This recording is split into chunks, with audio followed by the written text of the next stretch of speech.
Well, hi, Paige. What a surprise.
Sylvania in the house.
Got to check it out now for sure.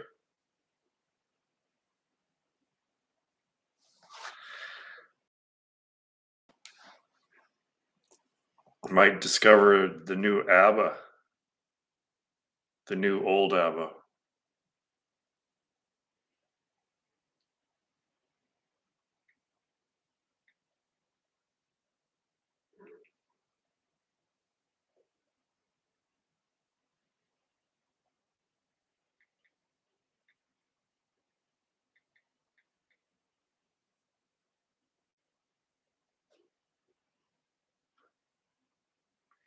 Avant-garde music group.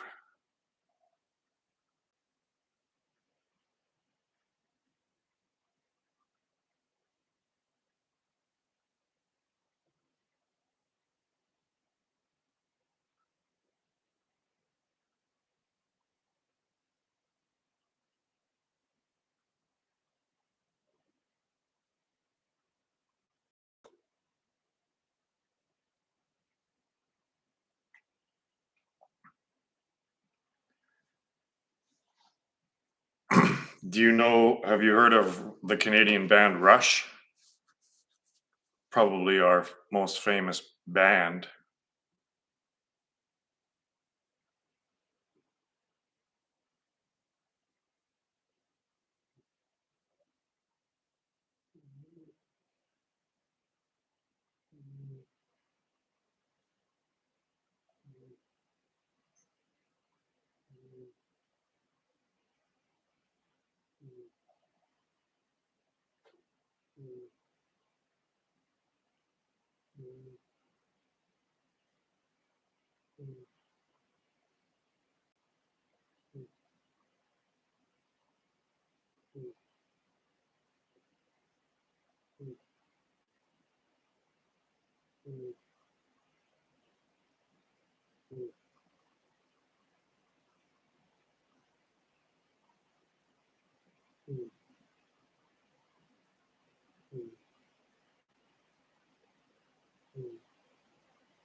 Well, I'll listen to these guys if you listen to Rush. RUSH.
Tool, Led Zeppelin, and Rush.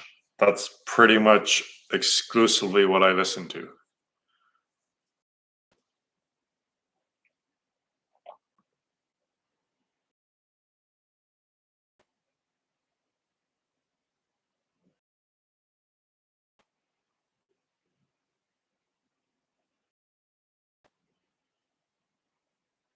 Well, you have good taste then.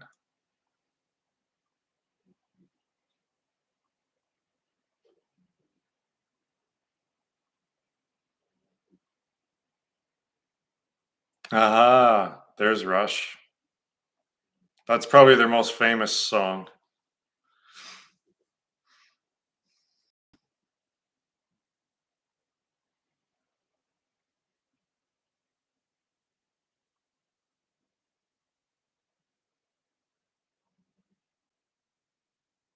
Closer to the Heart and Time Stands Still are probably my favorites.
I never really gotten into them.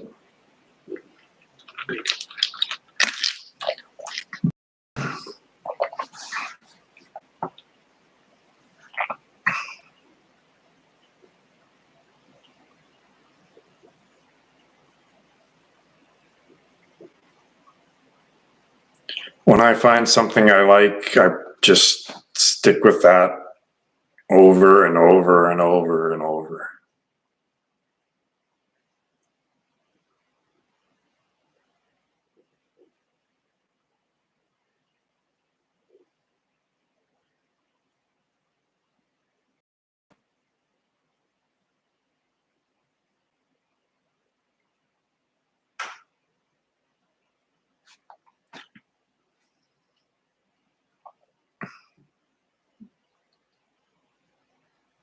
I think, and part of it is because the stuff that I like is very complex, I guess. So you never really get bored of it because the mind is always like, ooh, I'm grooving on this, but I can't quite memorize it, or I don't know. It's always interesting, no matter how many times you listen to it, because it's so complex. And Tool is definitely complex. It's like this house. I compare this house to Tool music because Tool is epic and unconventional and grand, and so is this house. And I never get tired of this house. It's a masterpiece, just like every Tool song.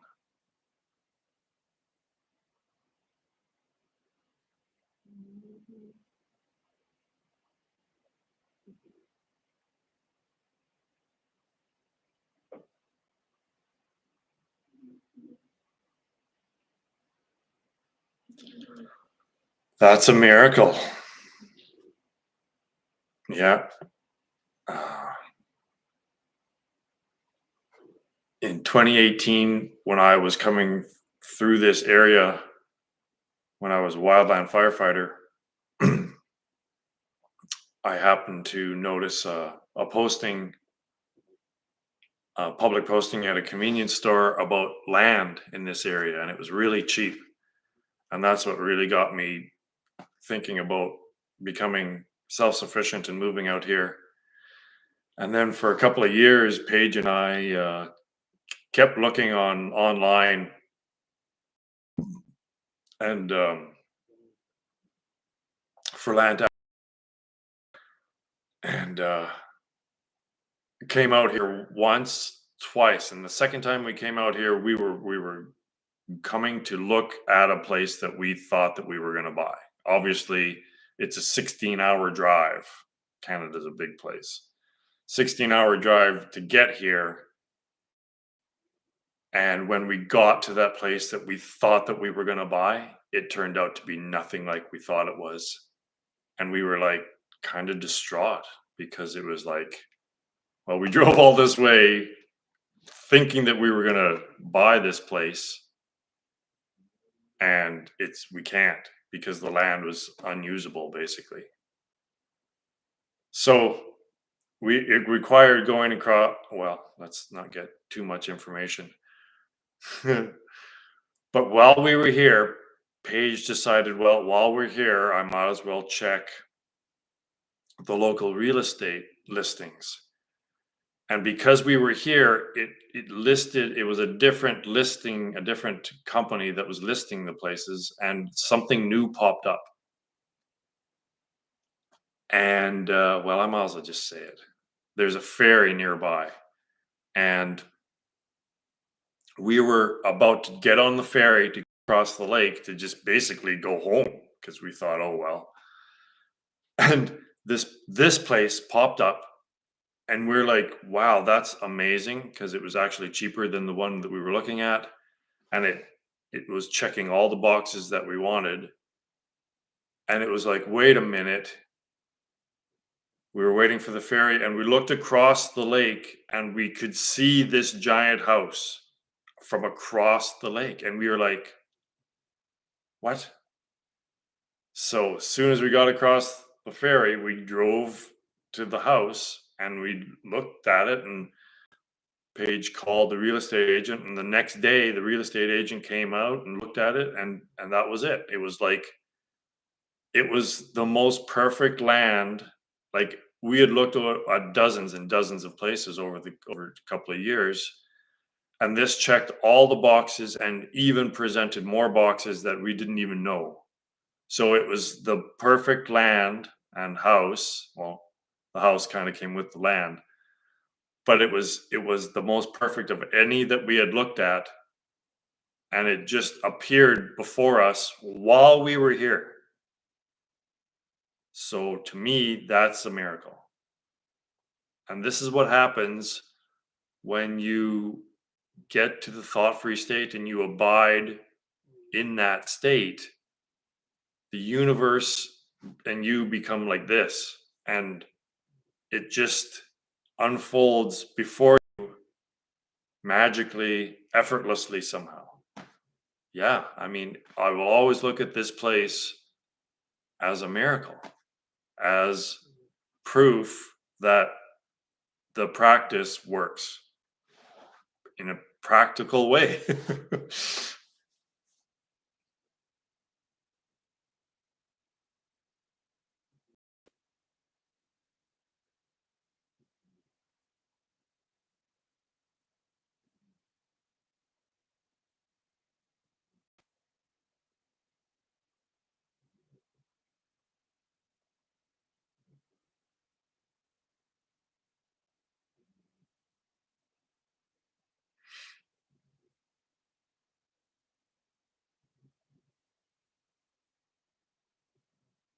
Hmm.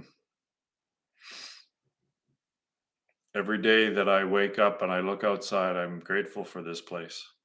It's absolute paradise.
Yeah.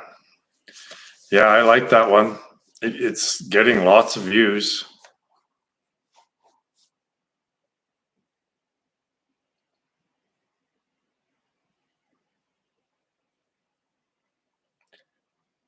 I think it's the, I think a lot of most people, the the power and the profundity of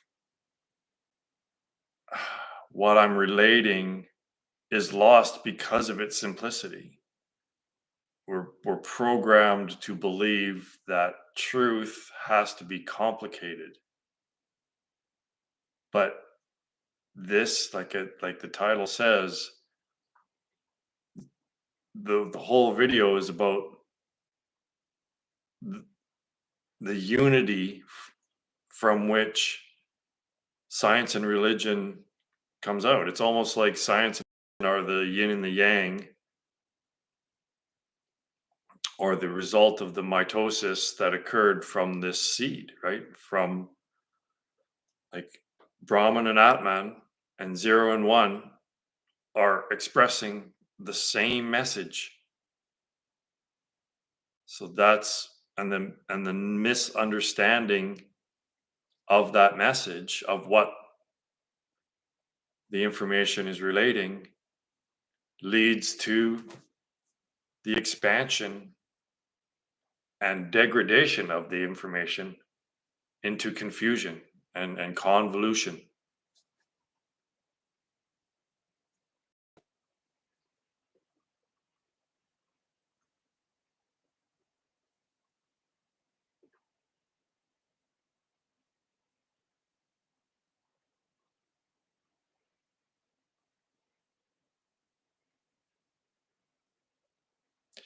As it turns out, truth is actually pointing out the most obvious thing.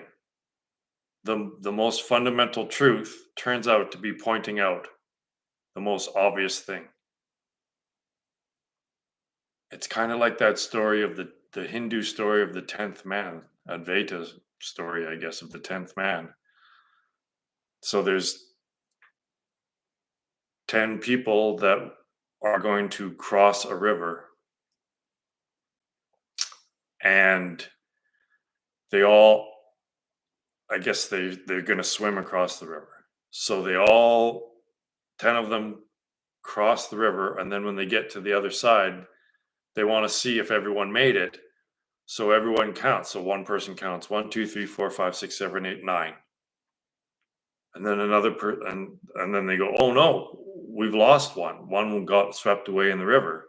So everyone takes a turn counting 1, 2, 3, 4, 5, 6, 7, 8, 9. And they're all sad and distraught. Well, we've lost someone. One person was drowned, and they're all crying. And another person comes by and says, "Well, why is everyone so sad? Why are you guys all sad?" And they said, "Well, there were 10 of us, and when we went across the river, now there's only 9." And the person said, "Okay, well, just wait a minute, just take it on faith. I can see that there's 10. You guys might not be able to see it right now, but there are 10." And then he said, "Count again." So the one person went 1, 2, 3, 4, 5, 6, 7, 8, 9, and then the person just grabbed the finger and pointed it back at them and said, "You are the 10th man." Right? So it's the most obvious. It's the self that we're missing. It's a beautiful, beautiful story that's so accurate. So what that last video is doing is pointing at the 10th man. Like it's pointing out the most obvious thing. So the fundamental truth is pointing out that which has been here all the time that we've just been missing. So it's simple, and it's the simplicity that catches people off guard, because we're taught that teaching is the way to do it, right? We're told that we're taught truth rather than shown truth. So I think if we're taught something, that is exactly not the truth. The truth should be self-evident. So to me, the teaching, especially spiritual teaching, especially shows the way in which to have the experience. It doesn't show the truth, it shows the path to the truth. Uh,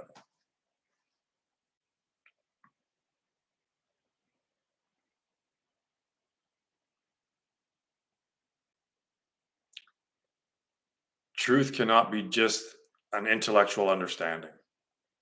It can't be something that you've taught. The teaching can show you the truth, but the teaching itself is not the truth. And that's the problem with science, is that science believes, and mathematics believes, that the teaching is the truth, but the teaching is the finger pointing to the truth.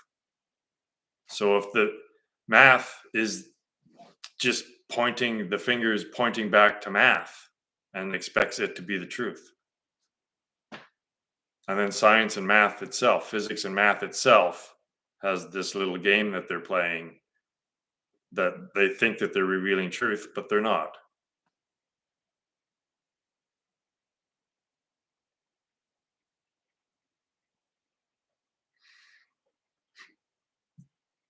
They can reveal a lot of information about the illusion, but knowing everything about the illusion doesn't mean that you know anything about the truth, especially if you take the illusion to be the truth, right? It's very, that's why we're in the spot we're in.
That which is always seen is hardest to notice.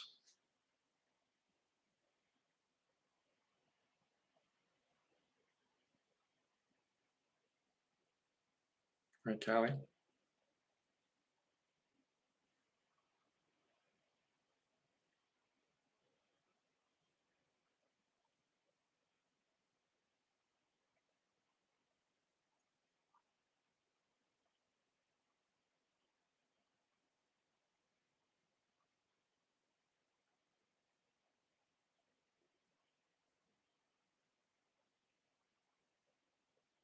Uh, the reason why scientists don't pick up even what science is telling them, like quantum mechanics and the wave function, is revealing the illusory nature of this world.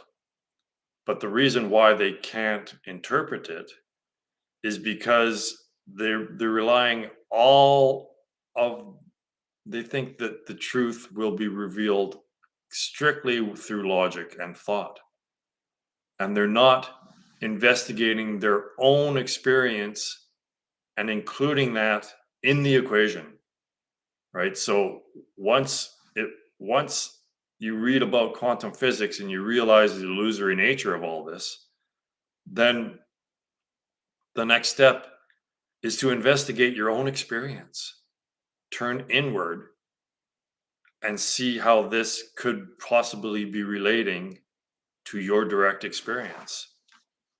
But physicists and mathematicians, they don't do that. They don't inquire about their own experience. They just keep outwardly focused on the thought process. And it's incomplete. It's exactly half of what's required. Just like Heisenberg's uncertainty principle says that you can only ever know half of the information required, half and exactly half all the time.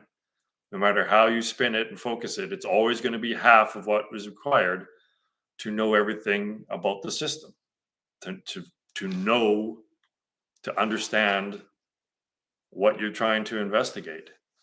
And yet they still keep going, knowing full well that it's hardwired in reality that you can only ever know half.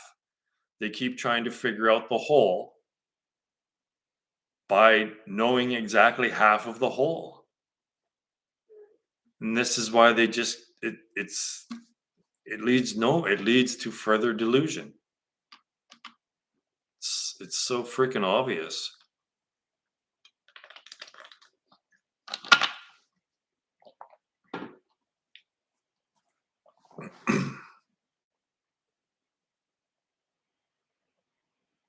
The other half is intuition. If you can know everything that can conceptually be known, and then to get to the truth, you need a quantum leap of faith, basically. Faith, intuition, whatever you want to call it, you mix in your own direct experience of suffering and happiness and the thought action the pure observation. You observe your own experience internally, every thought that you have, and the reaction, the mental image that comes into your mind with each thought. You just investigate the thought action process and then apply that, your direct experience, to everything that you've learned. And then hopefully you'll come to the realization that that thought led you half the way, and now you need to drop the thoughts. You don't need the thought processes anymore because you've found what you've been looking for.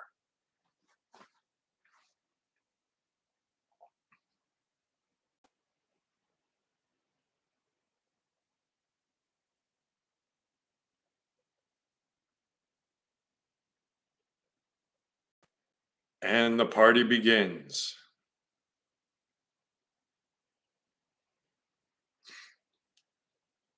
Always fashionably late. All right, a wizard is never late.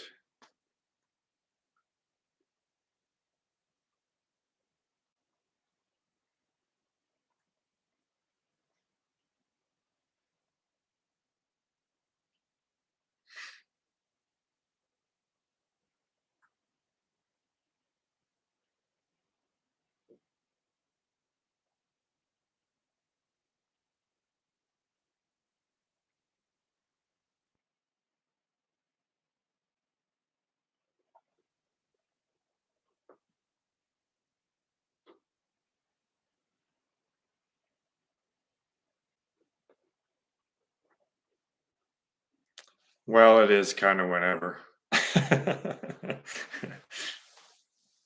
It just always seems that you pop in about half an hour after I start. It's just the way it is. It's not. I'm just saying something to say something that I acknowledge your existence. it's like it's like the way I see every discussion between two people now. All I hear is, do I exist? Yes, you exist. Do I exist? Yes, you exist. Do I exist? Yes, you exist. That it's hilarious because I watch these the talking heads, the philosophers and physicists today that people listen to, and that's all I hear. No matter how brilliant it seems and how many big words they're using and how engaged they are in the discussion, all I hear is, do I exist? Yeah, you exist. Do I exist? Yeah, you exist. Because they never get anywhere. The next they talk for 3 hours, and then the moderator says, "Well, that was great. Wow, we made a lot of progress. Let's do this again and have another 3-hour conversation about truth and reality." What the fuck are you guys doing? Do you realize you're on a treadmill? Do you realize your hamster's on a wheel? No, they don't.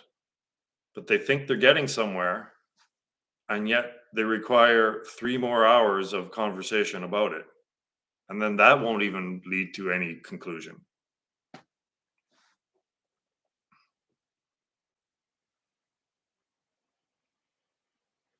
Oh, Sart. Yeah, I actually bought when I was in my seeking mode. I bought Being in Nothingness, Sart. And it's so bizarre because, there's like sentences, a couple of sentences where you go, wow, right? Like, yeah, this is like Advaita Vedanta shit. And yet he just keeps going on, right? On and on and on and on and on and on and on. And then at the end of it, after 700 pages, the last sentence is something like, well, these are all questions that will be taken up in the next endeavor. Like, yeah, Leo Guru's 7-hour interview with Kurt. And then didn't they have another one? It,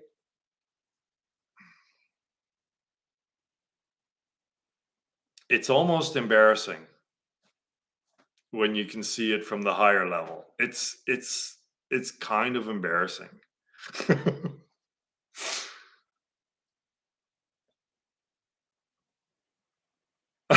Sart was always on some sort of stimulants and sleeping pills. He was a bit special, yeah. Yeah. After 700 pages, these are questions that should be taken up in the next deliberation or whatever. Like, well, I just did like weeks of fucking. Uh, I couldn't. It's being a nothingness isn't something you can just sit there and read pages in. It just your mind itself just starts going.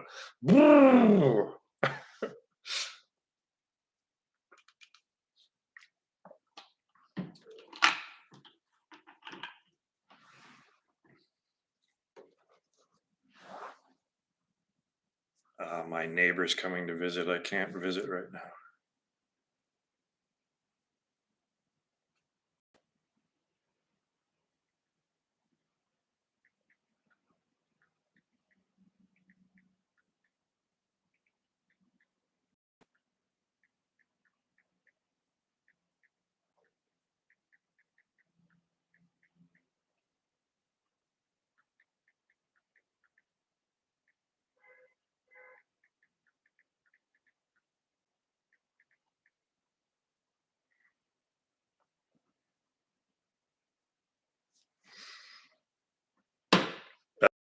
In the universe.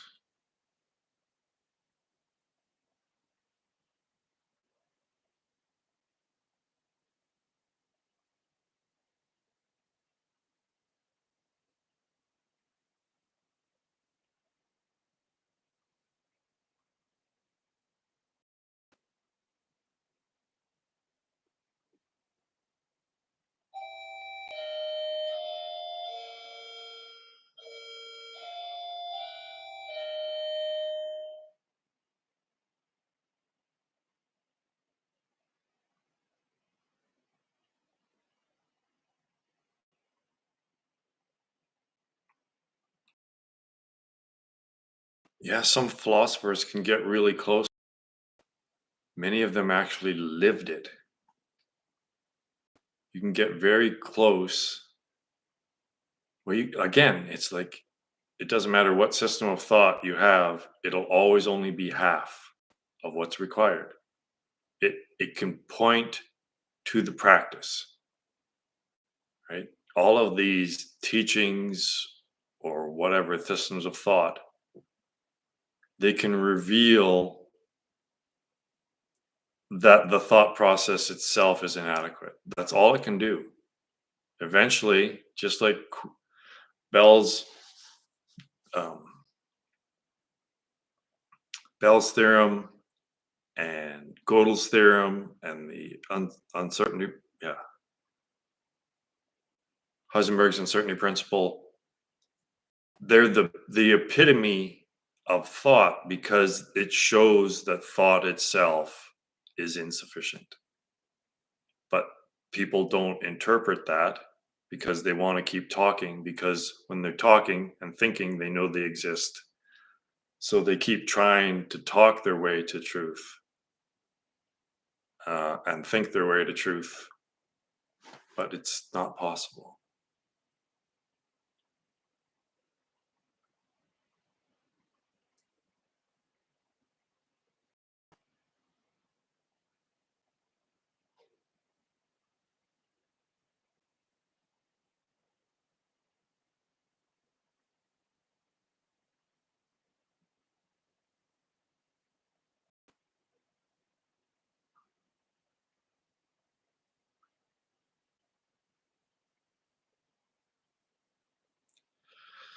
No, there's there's people that you just know it's not for them, right? They're very just simple, practical people, not really religious or spiritual in any way.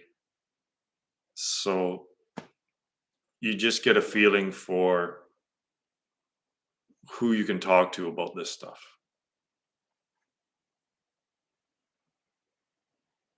And it's really not many.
SO.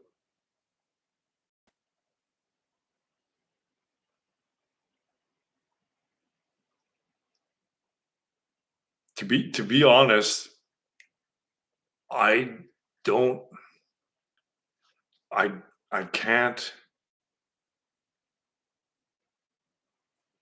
the Julia set and the Mandelbrot set. Oh, significant other. Gotcha. Um,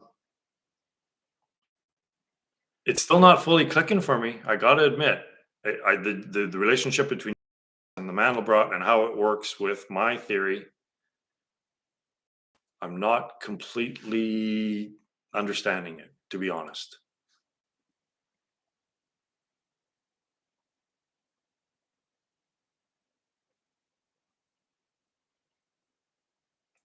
Madman doesn't realize that he's mad. Someone in delusion doesn't realize that they're in delusion because they're in delusion.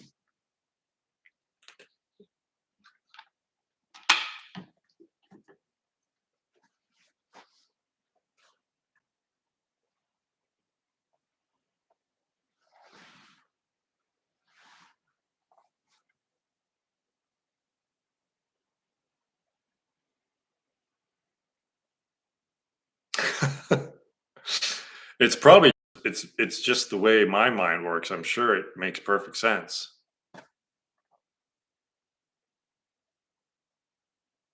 Yeah, I think we should have future convos. Maybe even ones that are recorded and posted.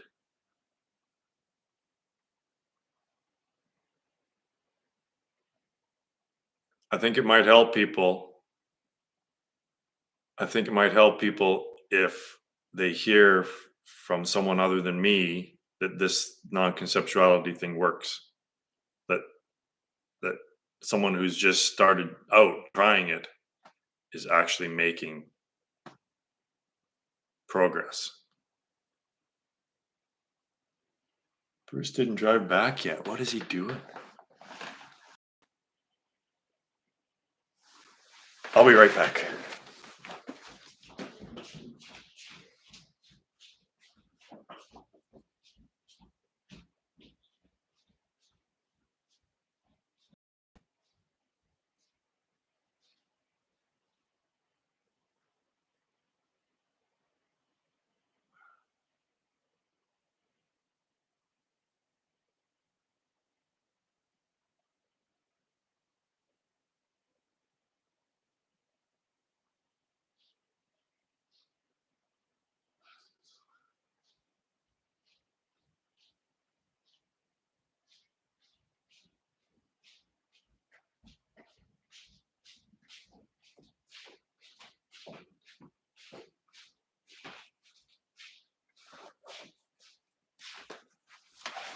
Well, that's bizarre because I didn't see him. Maybe he did drive back, and I was so engaged in talking, I didn't see.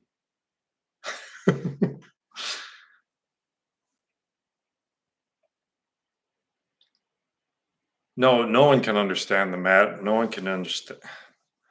I can understand how people get to where they are.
What happened with your mentor? Did you tell him?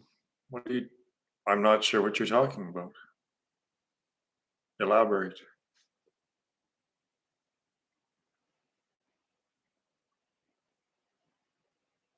Oh, that solution seeker, my bad. Yeah, yeah, yeah. I think that meeting still has to come up, yeah.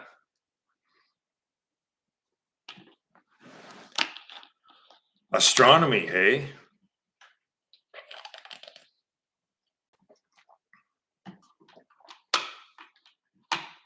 Where does astronomy and quantum mechanics meet, right? The singularity at the Big Bang? That's where they meet, right?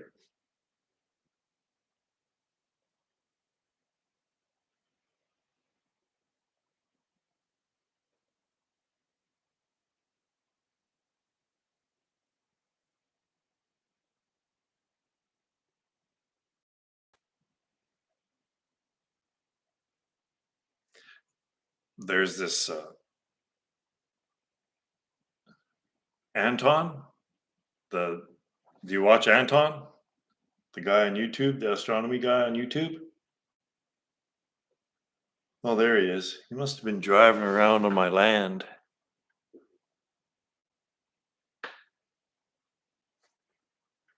Oh, he's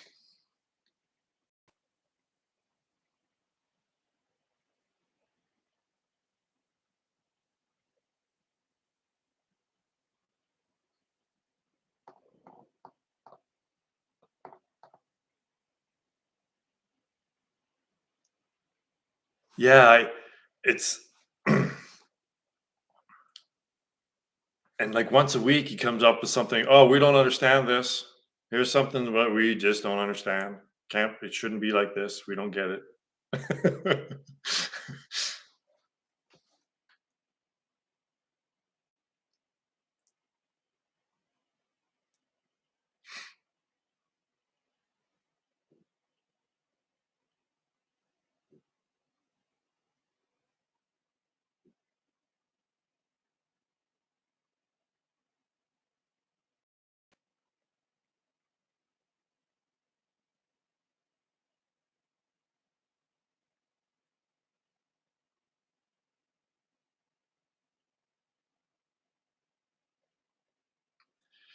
So the Big Bang is fascinating, right? Because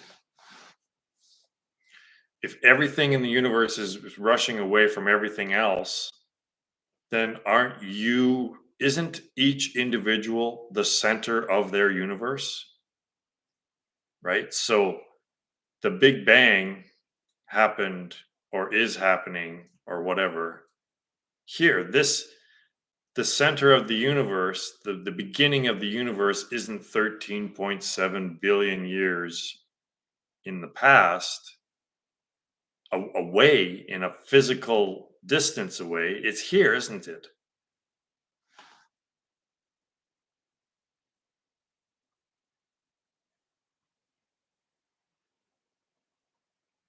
The thing that shouldn't be is the theory that contradicts what they're seeing, but they don't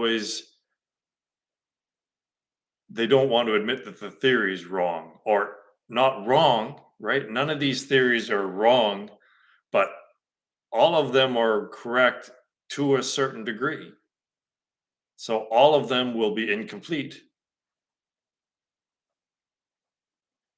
Always, right? That's hardwired into reality. So doesn't Heisenberg's uncertainty principle apply to everything? Like even the study of celestial bodies, doesn't Heisenberg's uncertainty principle apply to that as well? It's just a gross estimation when you're talking about planetary bodies, right? It's just less specific.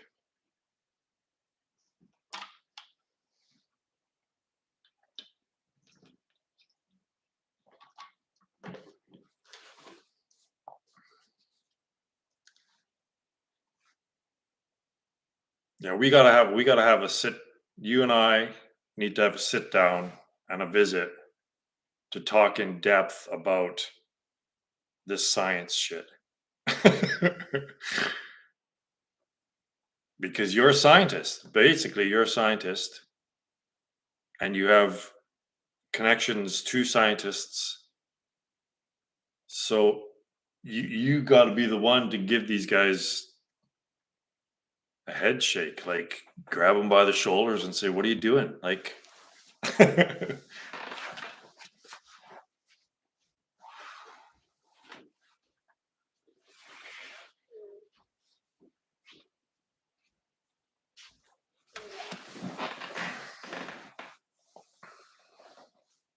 the observer participatory universe interpretation of quantum mechanics is the most sensible, right?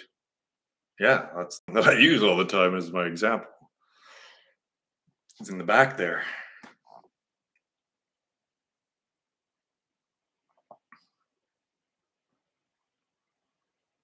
But then if you look at that as metaphor, not quite exactly fact, but that same process is going on with cell phones, right? Yeah, but if you start spitting out really, really smart, wise stuff, then it doesn't matter how new you are to the field, you're contributing new stuff and making actual progress, perhaps.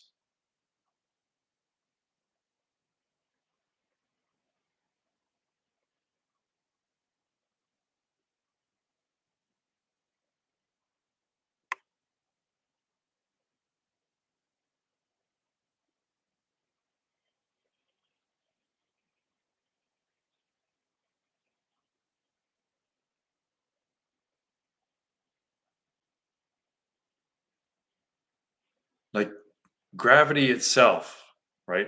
Gravity and space time. So if you start with space time, you're basically starting with two, where everything starts with one, right? Occam's razor would say, now cut that out. I like that.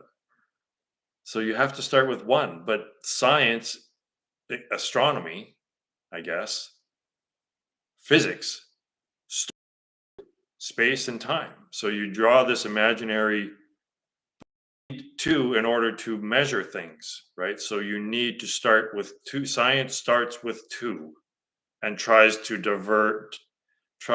derive one from two, right?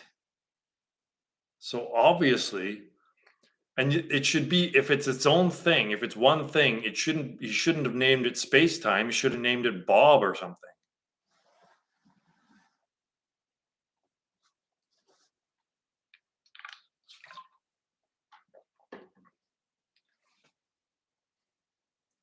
Space time in their back of their heads, it's still two, right? It's space time. So it's not one thing. It'll always be two things, no matter how they try to play with the name of it.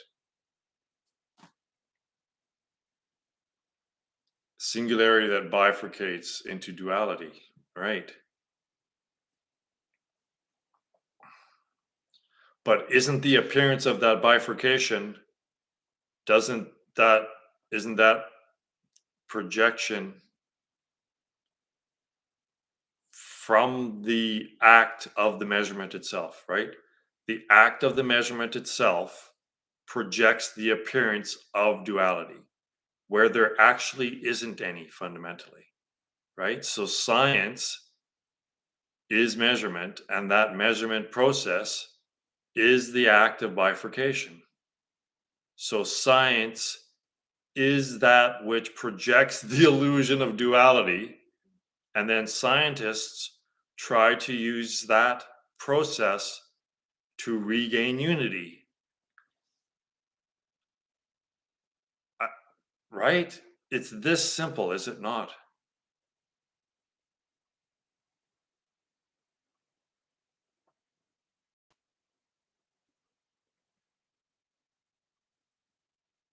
Yeah.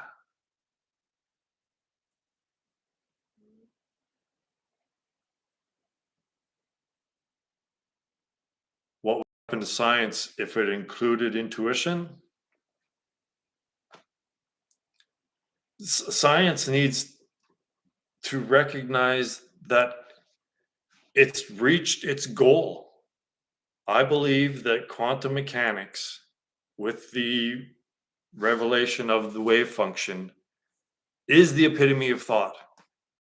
Thought itself said, you've found everything that you can find out using thought, and now you need to get on with it. There needs to be something else now, right? You've reached the limit of the usefulness of thought. So, solution seeker, if you said that to your professor, what would he say? Or he or she?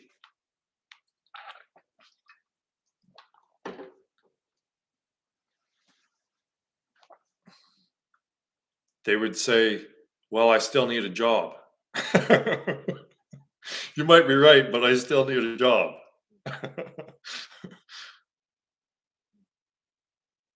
It's so obvious. How can you find unity using a system that projects, that is bifurcation? You're using a bifurcating tool to find unity. No wonder we're so fucked up following science.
Yeah, use, but what is its use? Its use is to develop technology.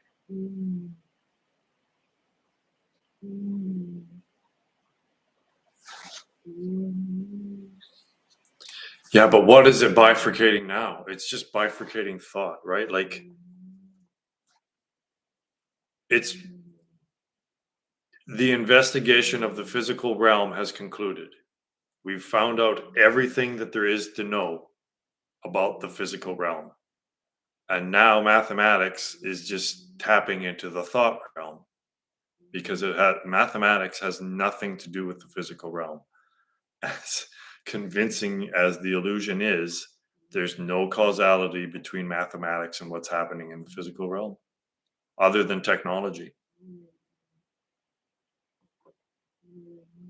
Thoughts in the physical realm are co-generated simultaneously. Yeah, but there's something about cycles too, right? So is science as it is a really just very destructive infinity?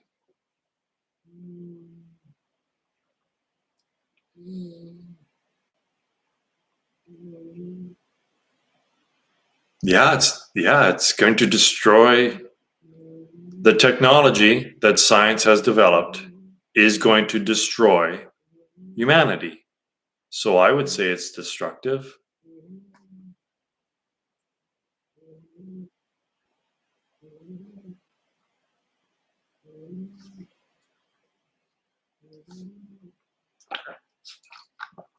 And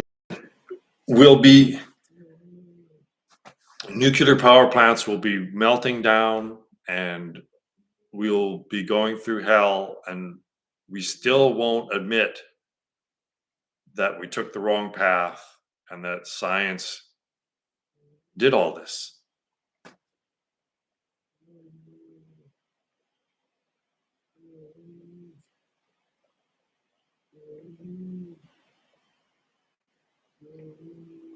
it's really hard to imagine something other than the way things are. But we took the ones that us here, the human consciousness that's left, we took the path that leads to more sequels, right? We took the path of playing longer in this game, not recognizing the meaning and purpose of the game. Because science has removed all meaning and purpose to life, hasn't it? There's no meaning to any of this anymore. So yeah, I think that I feel that the entire scientific process is the process of delusion. We took the path of more suffering, of more illusion. Yeah. But we've all put it on credit, right? It's a debt. This suffering hasn't yet been fully paid in full. And that's still coming. So that's why we're still, humanity as a whole isn't, well, even though we're experiencing great anxiety and psychological suffering, we can still just numb ourselves with the technology that's on the screen and chemistry. Like, again, we shouldn't have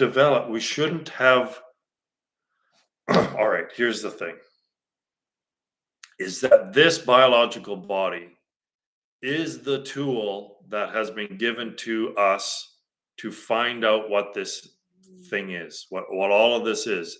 This is what's adequate. This is all that's required, is your natural perception and conception used in the proper manner can figure all this out. So look at this as a tool, right? As a machine, a biological machine that's developed in order to figure all this out. It can all be figured out just using your natural senses and your ability to reason. But we're not using that tool.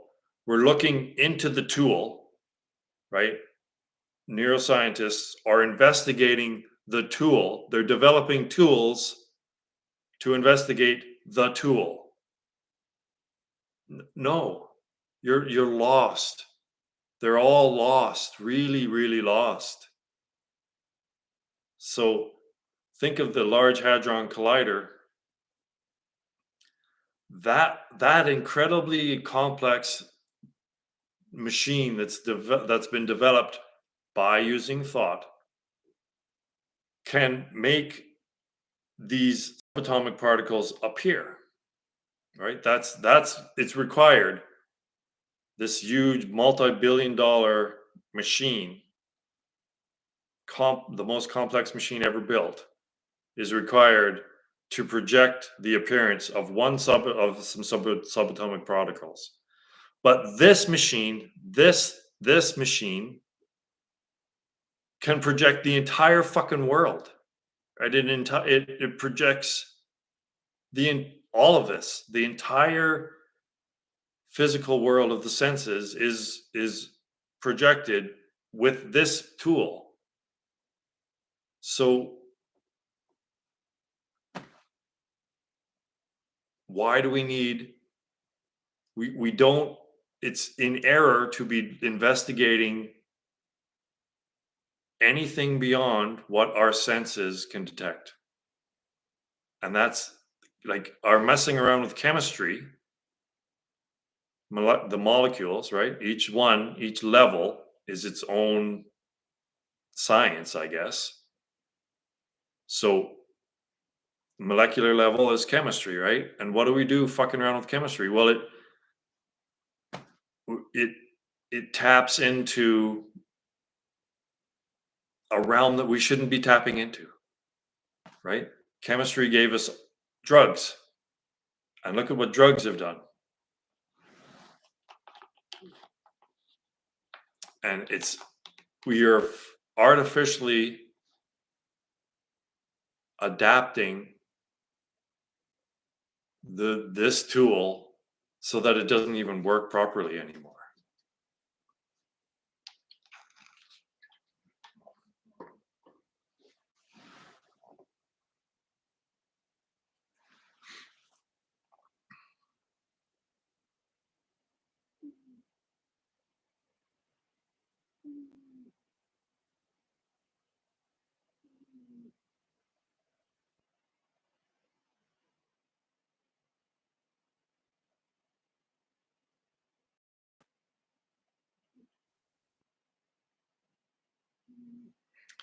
Probably the same goes for astronomy.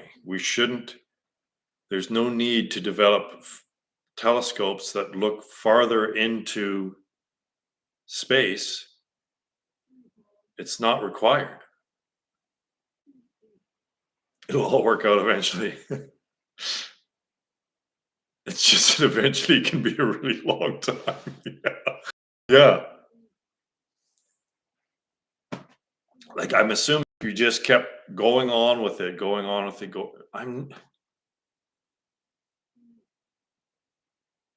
does it eventually finally end? Like, eventually the physical universe will come to an end, but then you could just switch into what was before the Big Bang, right? Which would all be just a non-physical thought realm.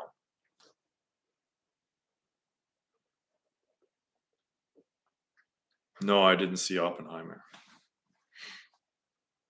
I watched the Chernobyl miniseries, though.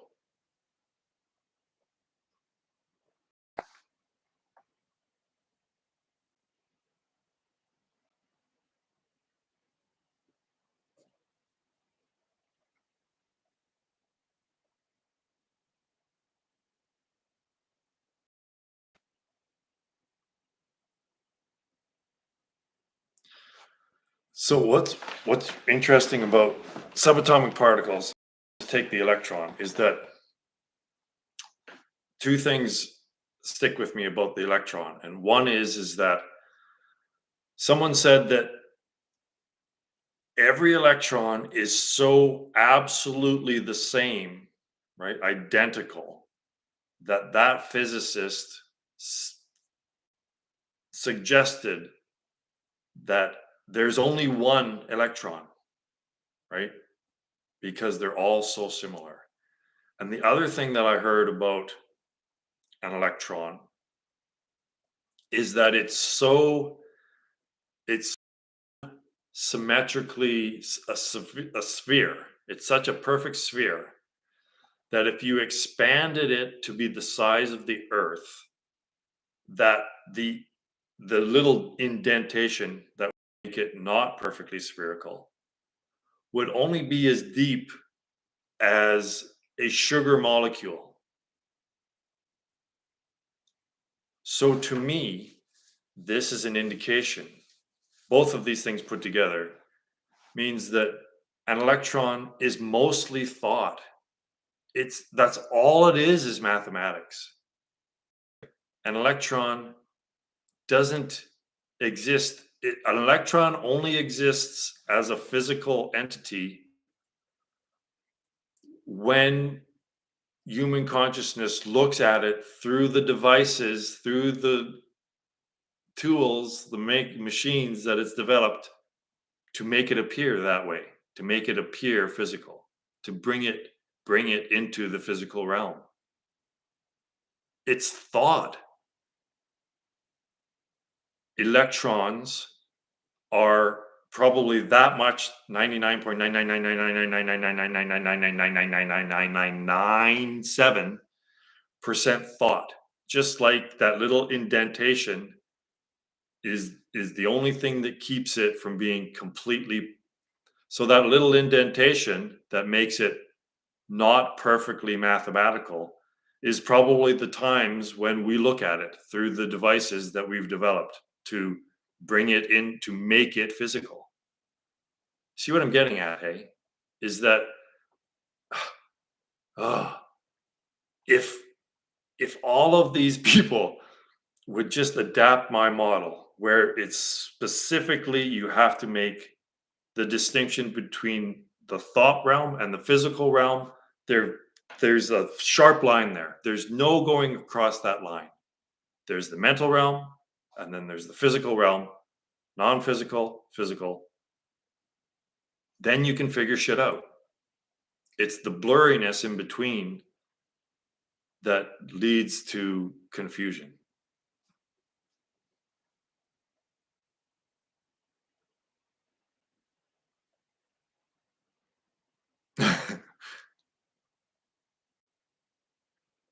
Reality is thought. It's a phenomenon in our consciousness, but we know nothing about consciousness because it's so self-evident.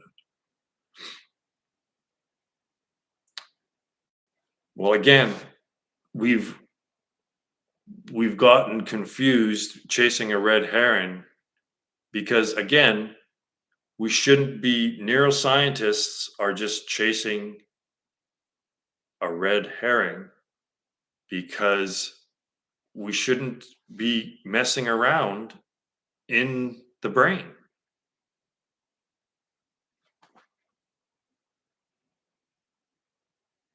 Well, placebo is,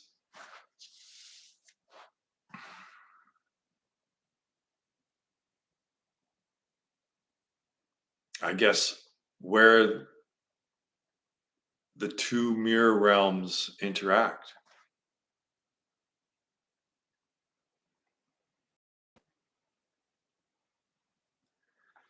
An electron is a lepton in the standard model of particle physics, and particle physics tell us that leptons are wave packet excitations in a quantum field. I didn't know what people are talking about when they say a fictional object is superspherical. So couldn't we just say,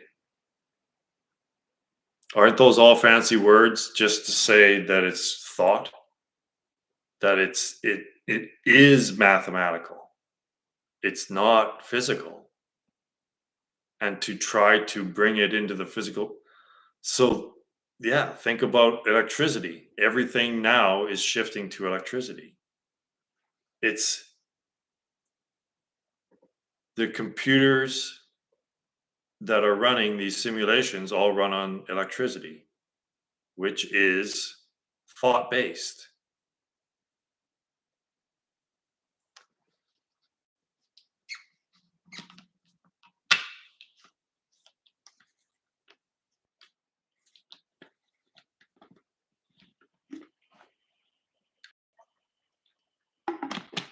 What I'm saying is that we never even should have developed electricity. It's all artificially manufactured.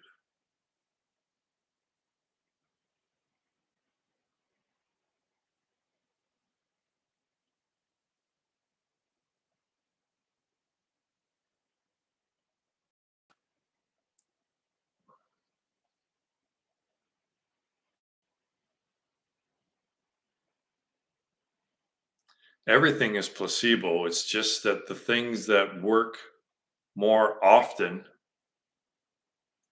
more people believe that it works more often. There's more mind energy behind the things that seem to objectively work more often.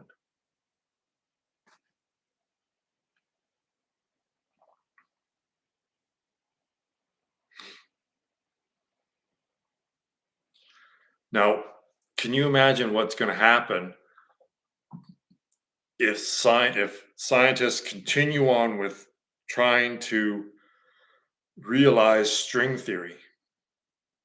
Well, that's that's going to maybe be the final straw, right? The final line that shouldn't be crossed, that if they try to actually test for string theory, it's going to blow the whole fucking thing up or implode it, whatever.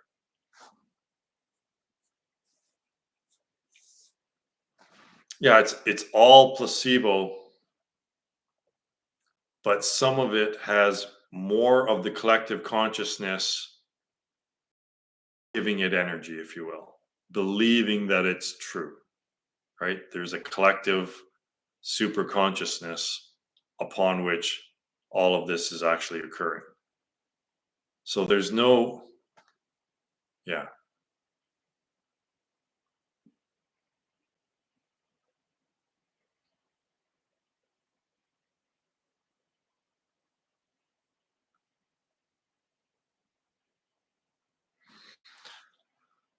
Neolitism, a philosophy that opposes many forms ideal is generally used as a pejorative. I guess so. I oppose, well, I don't oppose it, I still use it. I'm just saying that technology itself is consciousness taking the path of illusion rather than reality. It's deepening. Technology is a way that Maya is luring us into complacency so it'll we can make this next grand transition into the next iteration of samsara without questioning it, right? So that's Maya's job. Maya's job in this game is to keep us in the game, because that's the game, is to try to get out of the game, right? So technology is a way that Maya is luring our awareness step by step, subtly, subtly, subtly, so we are not startled like a deer or something and say, "Oh, this isn't right. I got to get the fuck out of here." Right? So it's just subtly, subtly, subtly luring us our attention through technology into the next realm so that we will take that next iteration to be fundamental reality, and then we're trapped for another iteration in the game. Maya goes, yes.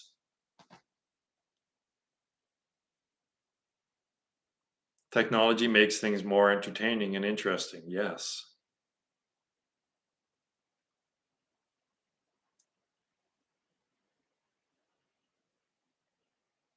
Oppenheimer begins with the idea that Prometheus should not have stolen fire from the god because it set off a chain of, yeah, yeah, exactly. And that and that's what happened with human consciousness as a whole, way back with the advent of the first symbol arising, the first I thought. That is when we passed the event horizon into this doom loop. Entertainment, right? Yeah, this is God's entertainment, but it's the entertainment itself that keeps us in it. So it's a wonderful trap, right? It's an incredible puzzle. It's the most intriguing. Like, imagine God creating a game that would keep God entertained. Well, again, that's why it's hardwired that even God can't even know what's everything that's going to happen in this world. That's why God finds it entertaining and interesting, is because God doesn't know what's going to happen next. It knows eventually, fundamentally, finally, that all of this will conclude, but it doesn't know when. And that's why God had programmed it as such. It programmed it so that not even it can know everything within the program to know what's going to happen. Otherwise, it would be boring. If you knew exactly what was going to happen at any moment, at every moment, all the time, well, what fun is that? There's lots of talking today. That's okay.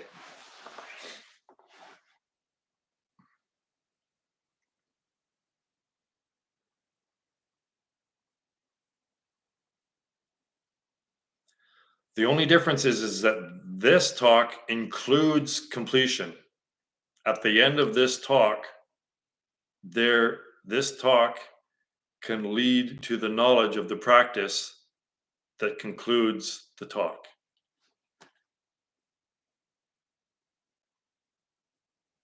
God doesn't know what will happen because the universe is irreducibly complex.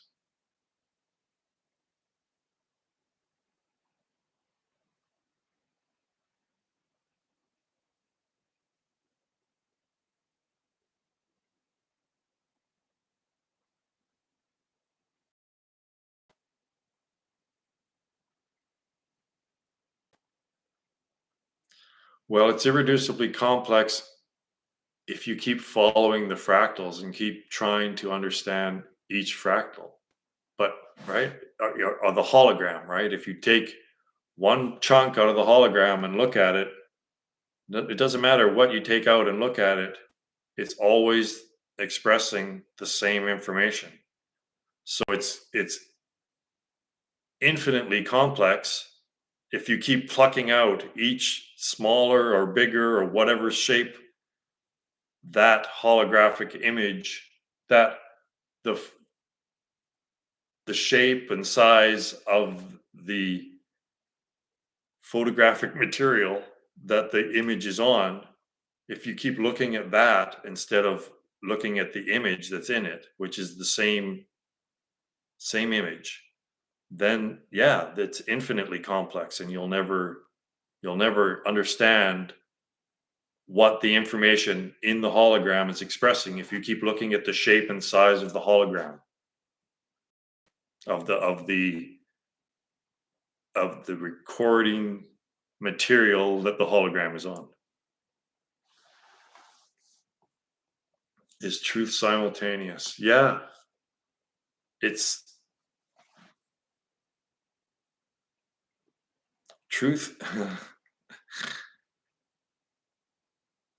So, my nice little in a nutshell philosophy about truth.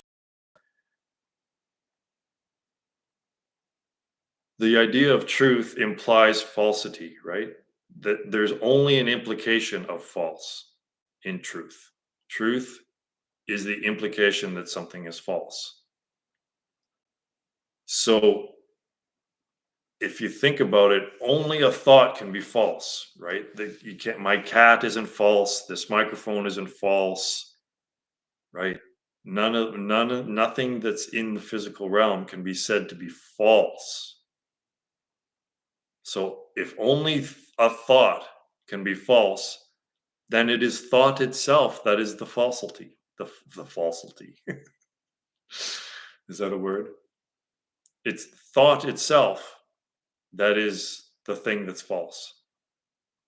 If only a thought can be false, then it is only thought that is the falsity. So how do you transcend? How do you get to truth using that which is false to try to find the truth?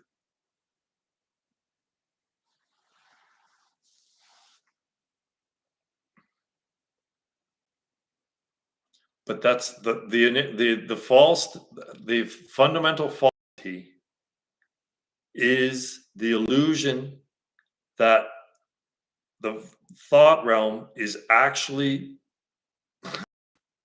relating directly to the physical realm.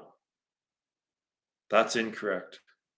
The thought realm is only the thought realm, and it's symbols and language that connect the two. It's only through symbol and language that through which the physical realm and the thought realm are correlated. The appearance of them being causal arises from language and symbol, because language and symbol is in a superposition of being both in the physical realm and the thought realm. Thoughts arise and all of them are lies. Yeah.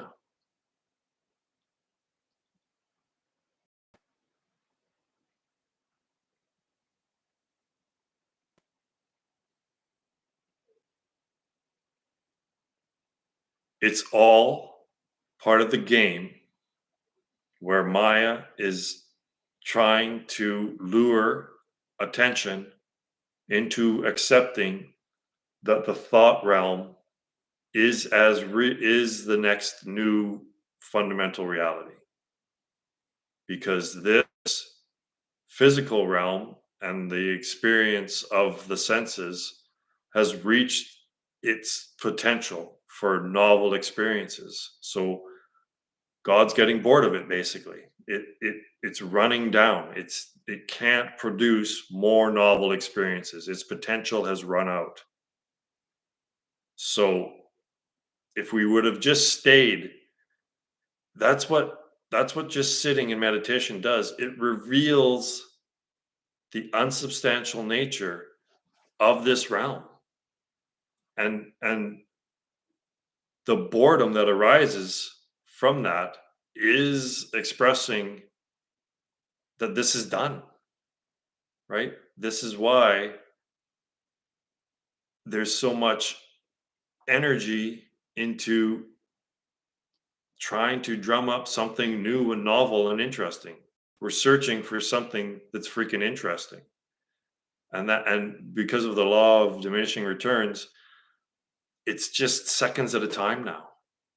It's so what humanity needs to do is just to stop trying to get the next fix for their addiction and sit and feel the emptiness of this world. Just go through it, feel it. Don't try to fill the emptiness with more emptiness as soon as you feel the emptiness.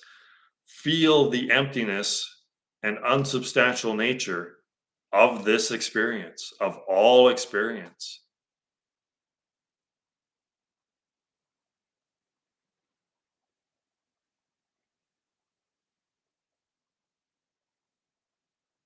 We do find comfort in thought because I think, therefore I am.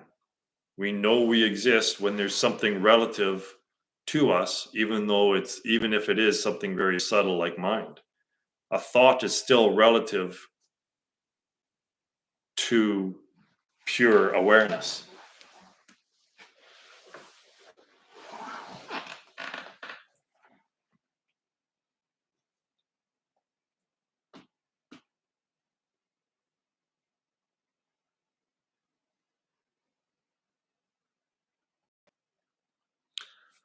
I don't know why Kurt doesn't have me on. Well, I do know why Kurt doesn't have me on, but I could have this discussion with Kurt, and there could be 50,000 people that are introduced to the direct path to the end of all suffering. Like, isn't this an interesting conversation? It's absolutely fucking fascinating. But Kurt himself is too afraid.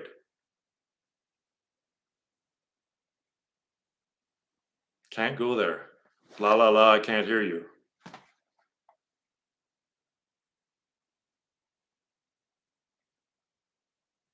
Yeah.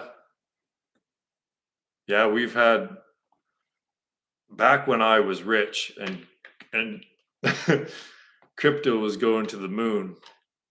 I discussed something with Kurt for him to investigate my theory, and he actually started reading my theory of enlightenment. And at the start he said, yeah, okay, I'm reading it and I'm grooving on it. And then at some point he said, not going there, can't not, I'm not feeling it anymore. So something spooked him. I think he just can't, he's not ready to go there yet. He knows of me.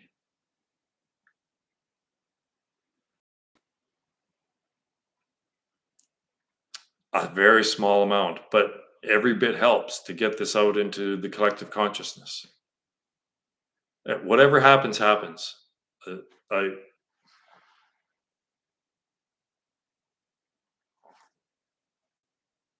It might not be him, but I think that there has to be someone else in this process.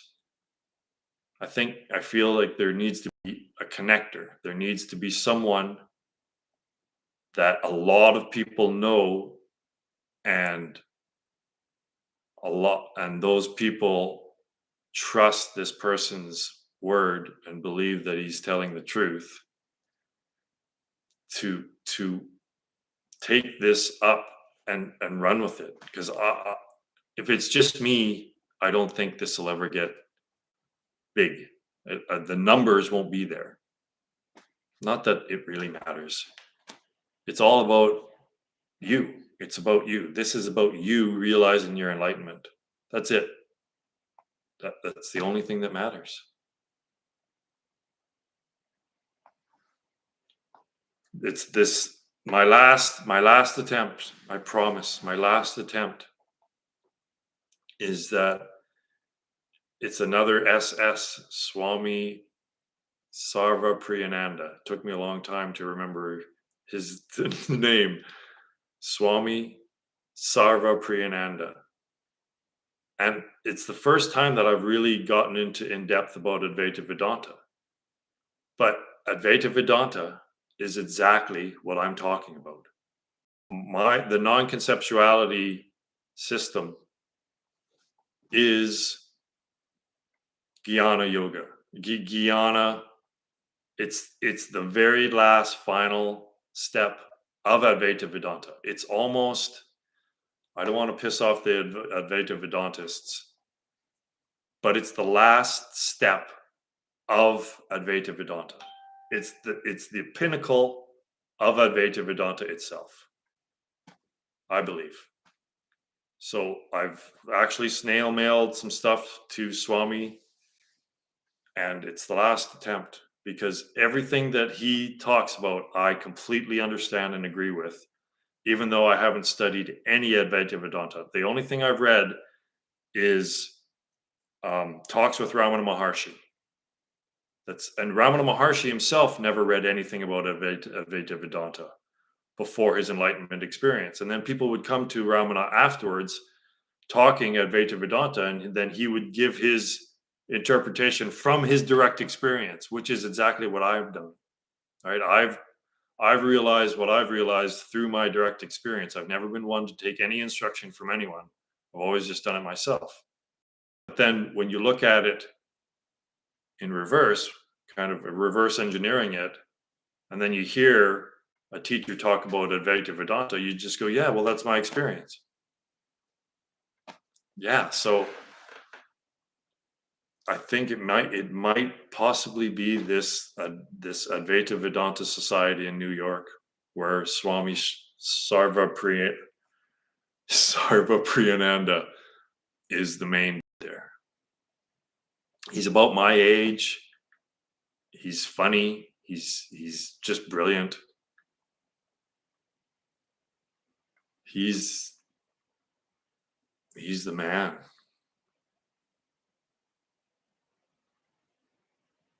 He'll understand my stuff, and I think it's a fresh way of looking at things. The final truth is that which reveals all that has been false.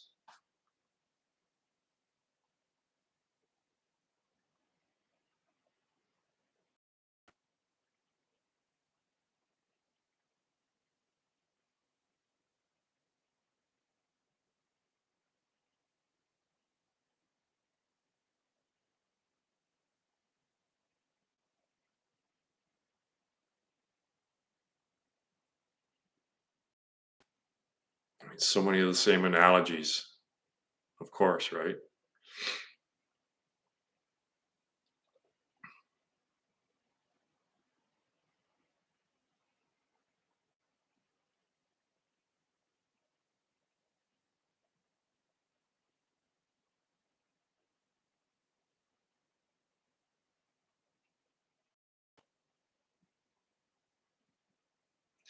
It's funny because I called myself a Buddhist for a decade, and I followed Zen Buddhism for a decade.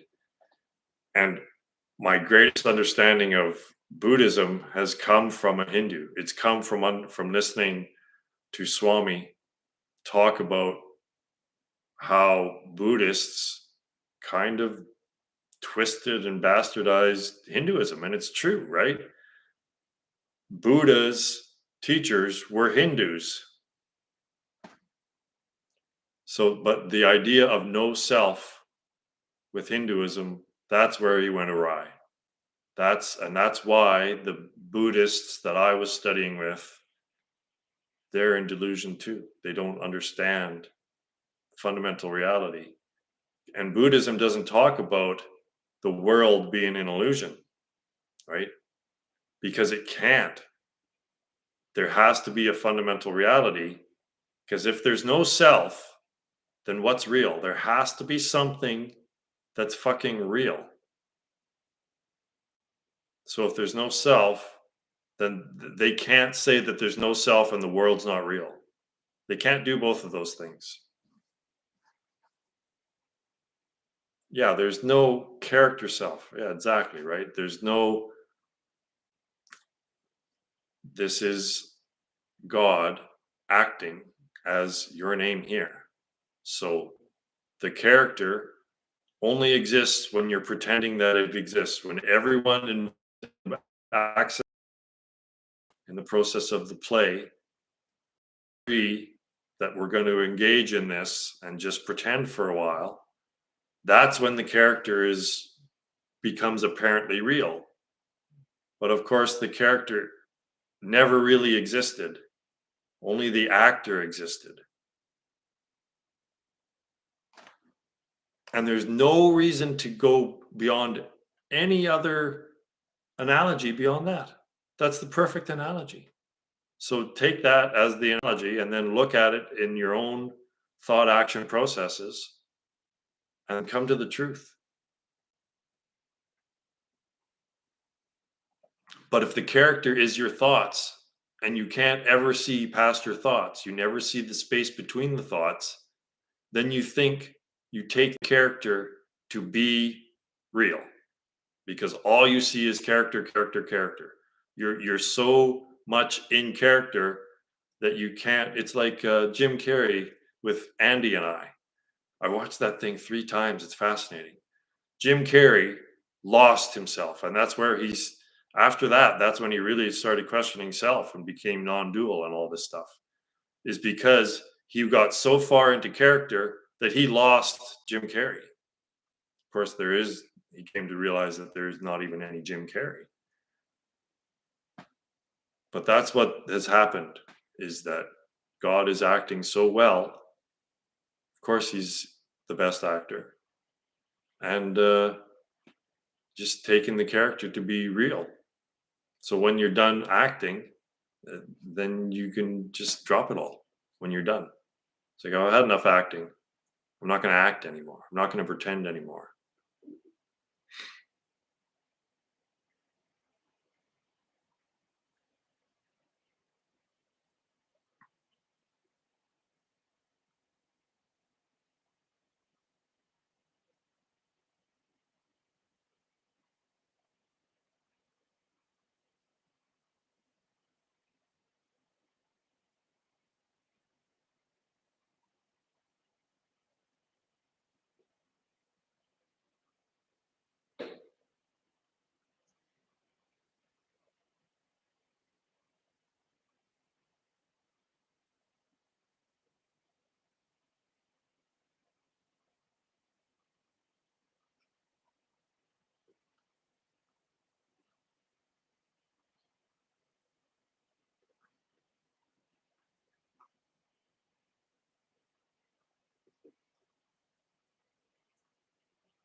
It's interesting because the parallels between the thought action process or the mind body process and the software hardware process are identical.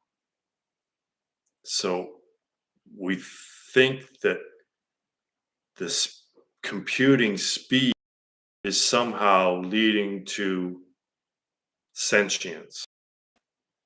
But is it possible for a computer program to know that exists when it's not computing? Right? So the human system is going through the same thing.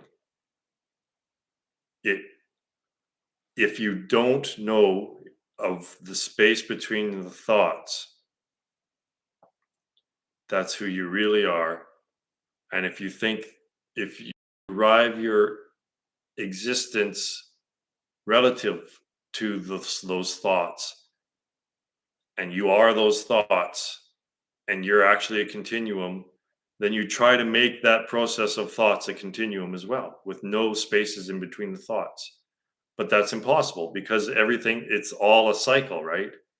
It's iteration, and iteration requires time. It requires There's something about reiteration that makes it incontinuous. So I guess probably neuroscientists believe that if there's no spaces between thoughts, or somehow the speed of thinking gives rise to awareness, to sentience, just like the speed processing of a computer somehow magically, just because it's going really fast, somehow that produces sentience or self-awareness. But it doesn't. It appears to be able to imitate that to a high degree, but there'll always be spaces between the thoughts. There'll always be separation from one iteration to the next. So we have to look at that gap, the gap between the thoughts and the gap between the processing speed and power of a computer system. Can a computer feel its existence when it's not computing? Probably not.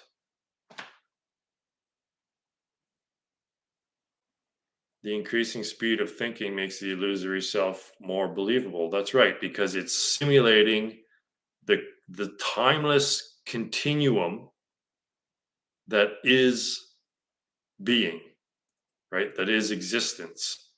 So it's getting really close. It's trying to hide the the reality, the spaces with so much computing, right? It's just trying to erase all of the spaces between the computing, between each iteration, just like thoughts are, right? So what's the difference between, see, we think we this system isn't even sentient. See what I mean? This body isn't sentient. It's the same system going on with body and mind as is with hardware, software. It's the same spirit. Body, mind, spirit, hardware, software, spirit. It's the same thing.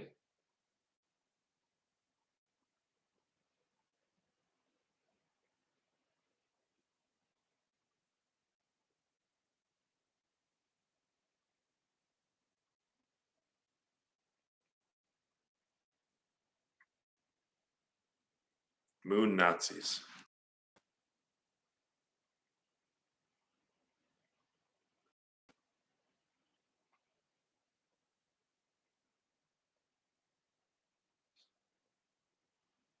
Large language models like ChatGPT are constructing illusionary self. Of course it is.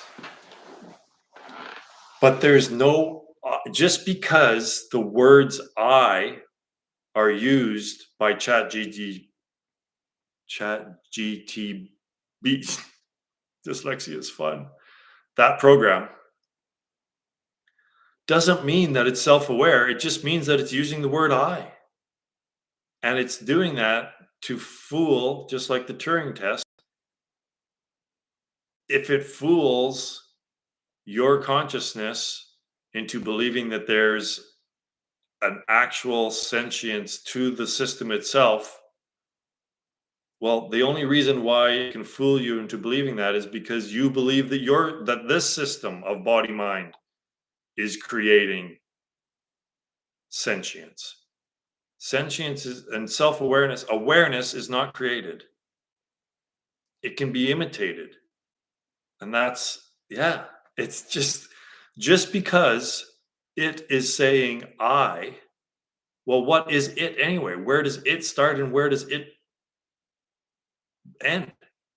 What part of the software is it and what part of the hardware is it? And where does it begin and where does it end? There's no I.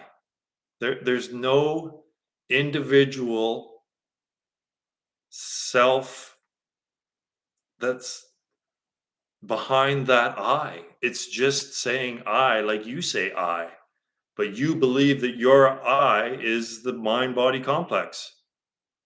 So that's why you can be fooled into believing that when it says I, that there's an separately existing individual consciousness behind that I. But the I, that process is only projecting the illusion that you believe already. It's,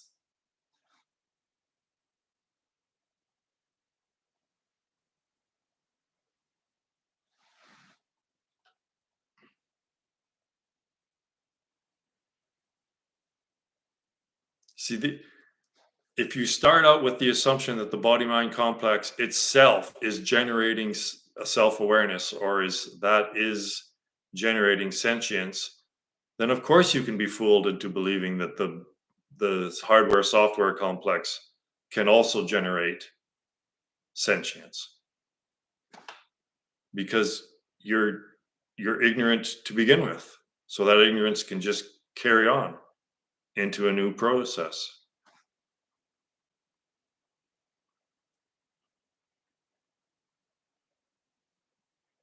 But yeah, this is why we need to make a distinction between consciousness and awareness, because consciousness can't be used anymore in a spiritual manner. It's too bastardized and twisted, and it's evolved. The word consciousness has evolved into something that's just, it's a semantic road bump that people can't get past. It's just, you just start developing half of these guys talks, discussions, right? The philosophers, and it's half of it's semantics. One person's idea of what consciousness is not the same as another person's idea of what consciousness is, and it's not relating to the awareness that Advaita Vedanta is. So this is why, if people would just accept my model, then we could fucking get on with the actual discussion that leads somewhere, instead of just circles about consciousness. Consciousness is the content of awareness. Consciousness is awareness of something. That's it. So awareness can be devoid of content and still be, like in dreamless sleep or the death state.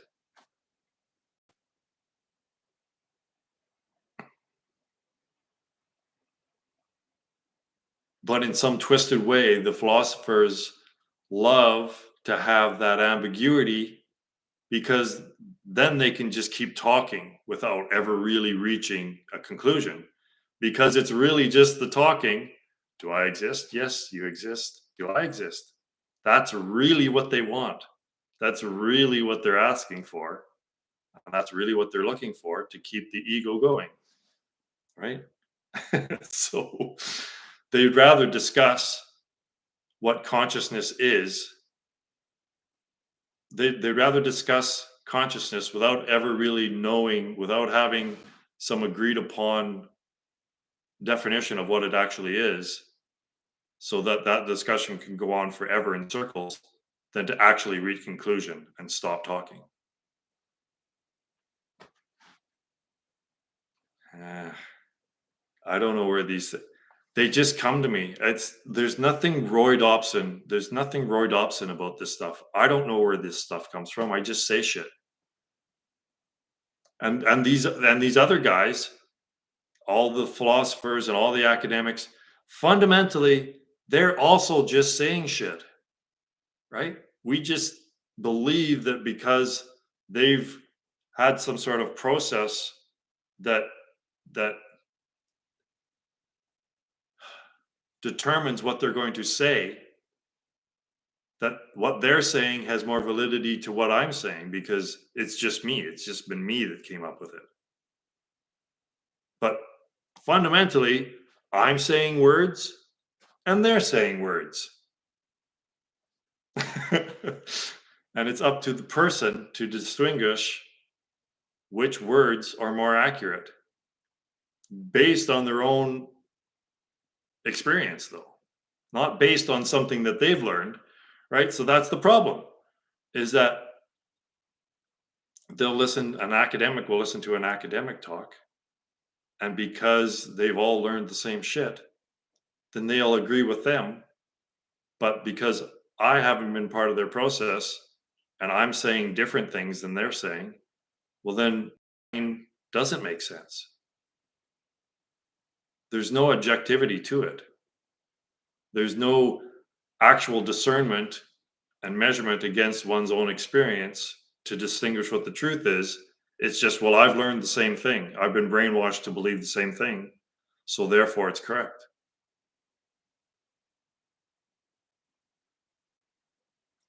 I don't think people would agree that there is consciousness when we die or when we are asleep and not dreaming. I think they would say that there is no us.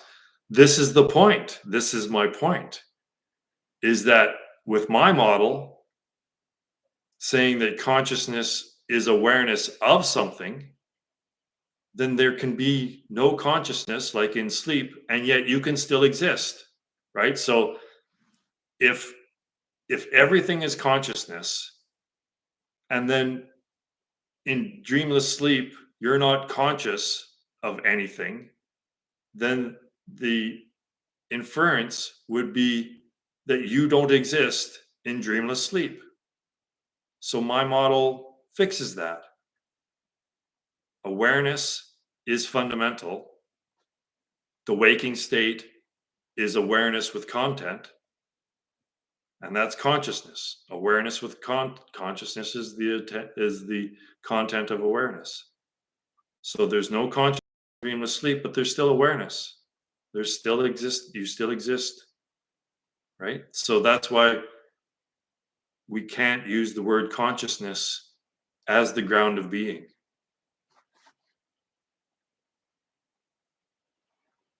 You're good.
I haven't been following Kurt. Does he even still put out videos, or has he been on hiatus? I've lost interest with him. Can only beat you hit a wall for so long.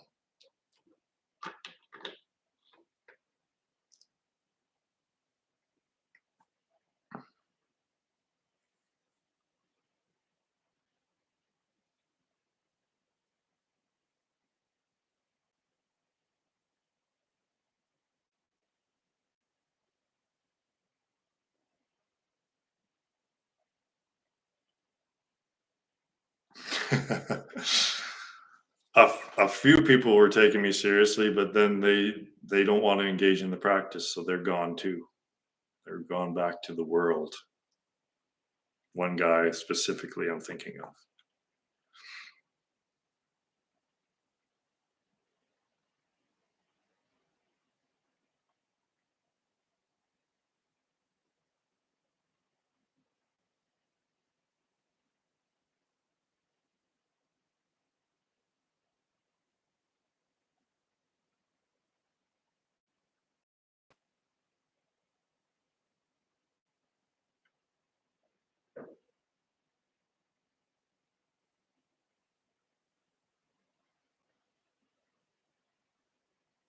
I don't know what that means.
And Kurt's worried that if he actually does come to the concluding theory, then that will conclude his channel.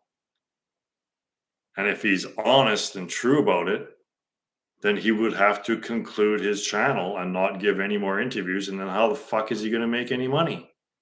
So that's the predicament that Kurt's in, is that if he actually interviewed me and actually came to the understanding that Solution Seeker has, then he would have to stop interviewing because he's found the answer. But then he could shift. Maybe he could shift into like a totally different channel about his journey on the spiritual path after finding the truth. But I bet you his followers would probably drop by a factor of 10. So right, so he's trapped. He wants to make a living and have a baby and get a new rent in Toronto, which is god awful expensive. So he's trapped in a cycle that he can't. He's obligated to not find the truth.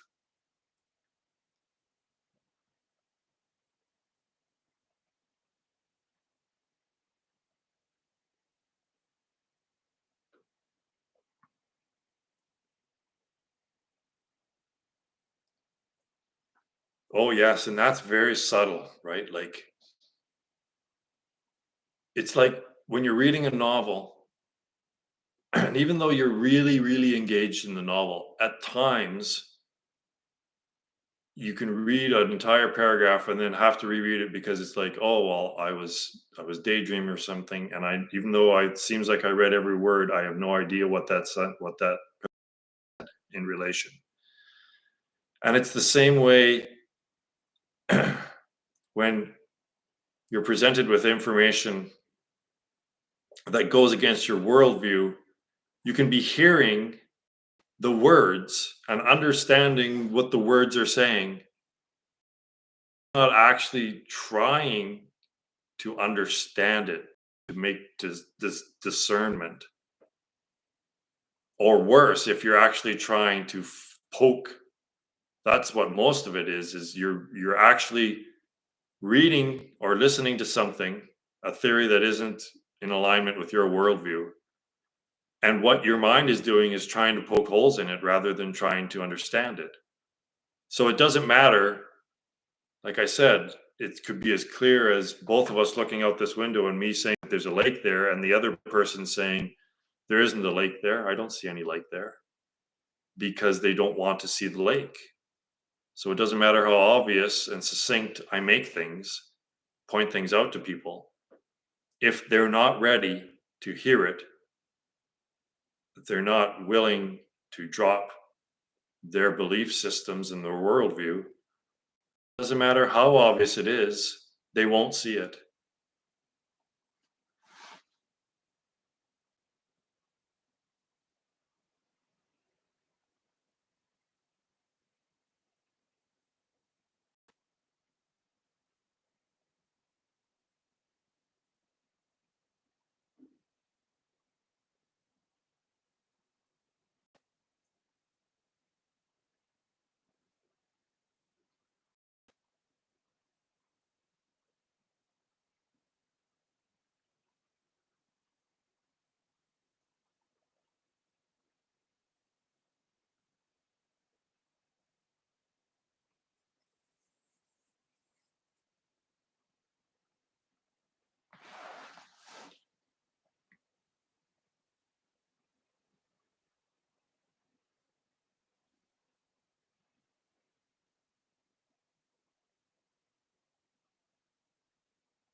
I thought about that. I thought about reintroduce because there was a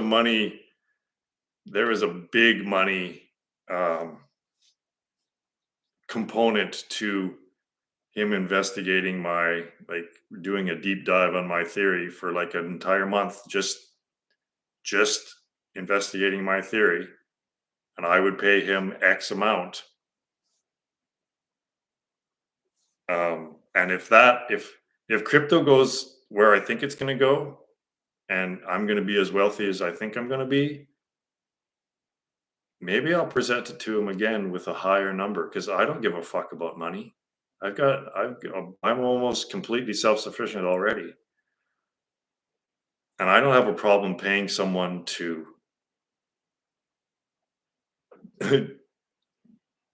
be involved and try to garner interest.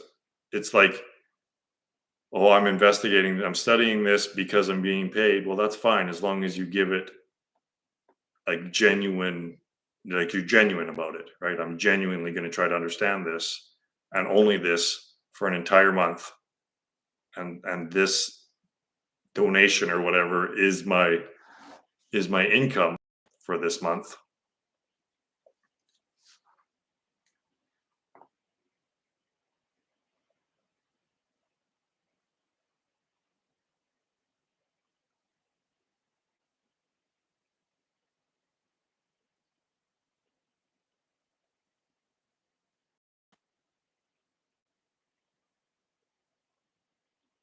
Well, they're very intelligent, but they're not wise. There's lots of intelligence and very little wisdom going on the Kurt channel.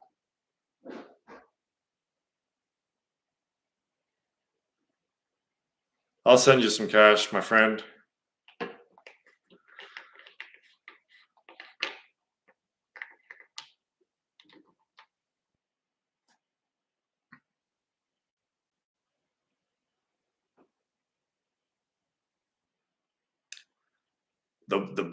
The best thing would be if you ended up here as part of this community, because that's the deal, right? Is that it's going to be simple, but I might need some younger people here, and it needs to be more than just two people here. But we all need to be in alignment. We all need to be fundamentally the purpose of life is this spiritual life, right? And then just simple gardening and fixing shit. I don't know if you can fix shit, but I need a mechanic and someone with practical skills. But yeah, we need a community out here, so keep that in mind. If you could end up out here, I think I know you well enough that you're not going to fuck things up, that you're not some sort of psycho. Because if it is the end of the world, we need very stable people, all egoless and all on the same frequency as a community here.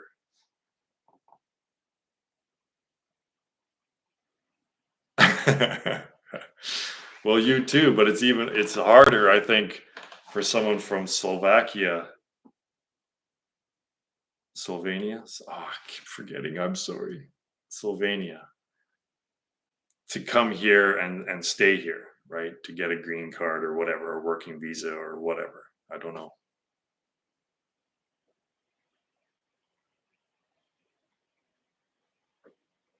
Slovenia. Sorry.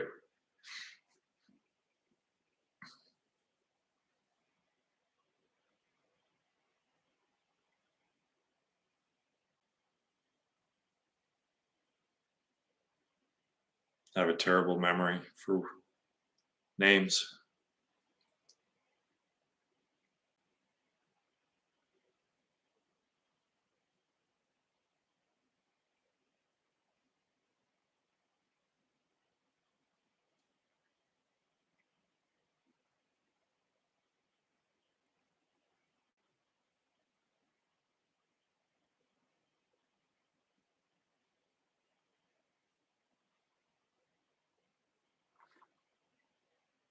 Beginning.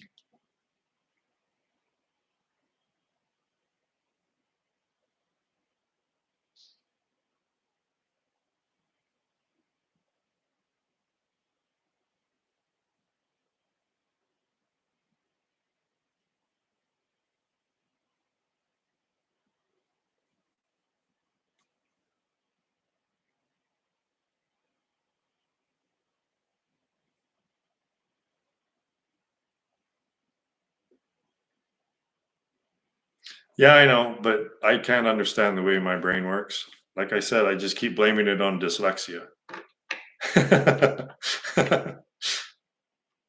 You should come stay for a while. Definitely. I've got lots of room.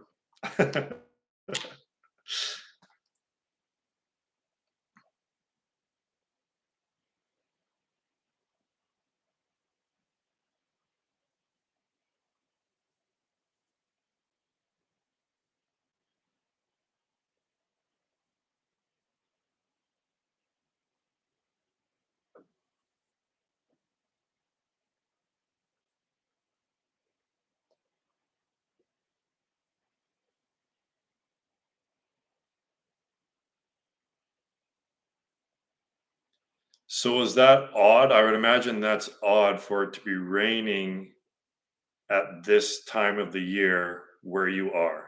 Am I correct?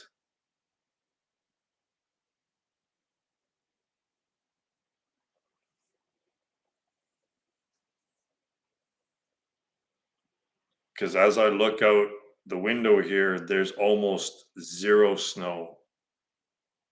Yeah, exactly. Like normally we would have like I've only lived in this area for 2 years, but I look at the historical averages. It says on the Weather Network the historical averages, and on average, according to history, we should have at least a meter of snow. We should have about a meter of snow, and I can see mostly green. I can see half green grass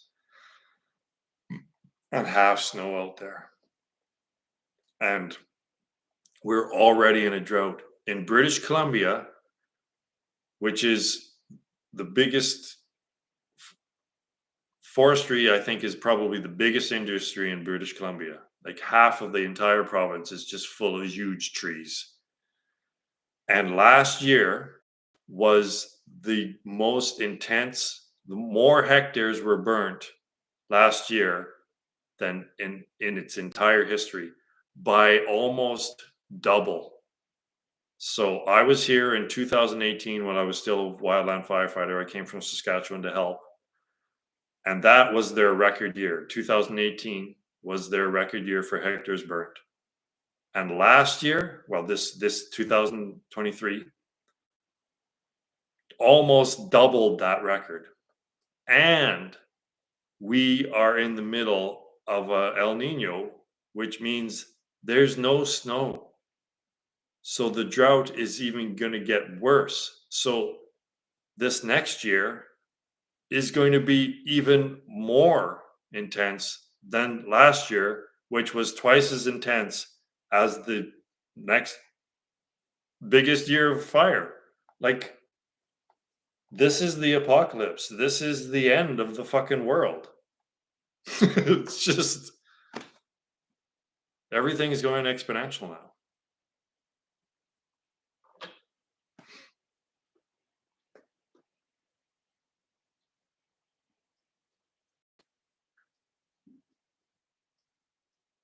And I've got a drone business that's finally ready that is directly involved with wildland firefighting. So I intend to make a pile of freaking cash, not just with crypto, but with my new business as well. Because using drones to scan and map fires is a budding technology, right? They used to use helicopters to do this stuff, but just to carry a little camera around, an infrared camera, we can use a drone for that, which frees up a helicopter to lift heavy objects. So maybe get your drone pilot's license, your advanced drone pilot's license, and then come work with for me. It's not that difficult to get your advanced drones pilot's license, at least in Canada.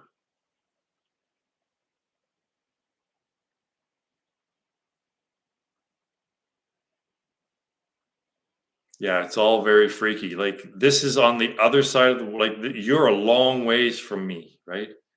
And you're seeing the effects of climate change as dramatically as we are here. This is a worldwide phenomenon. We are fucked, to put it bluntly. and the powers that be are just continuing on with the status quo. They'll be talking and talking and talking about the meaning of life and reality while their backyard is on fire, still not coming to any conclusions.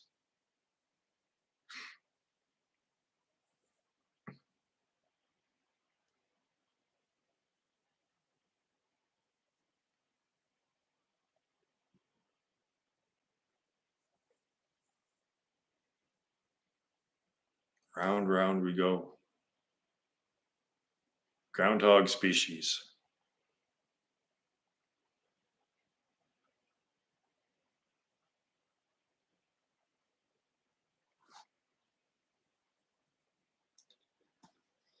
Yeah, but then at the end of the show, everyone will be, oh, woe is I, or woe is me. There'll be a lot of woe, a lot of suffering and anguish and hell, right? It's not alarmism. I'm not trying to strike up fear. It's just a logical conclusion to what's happening.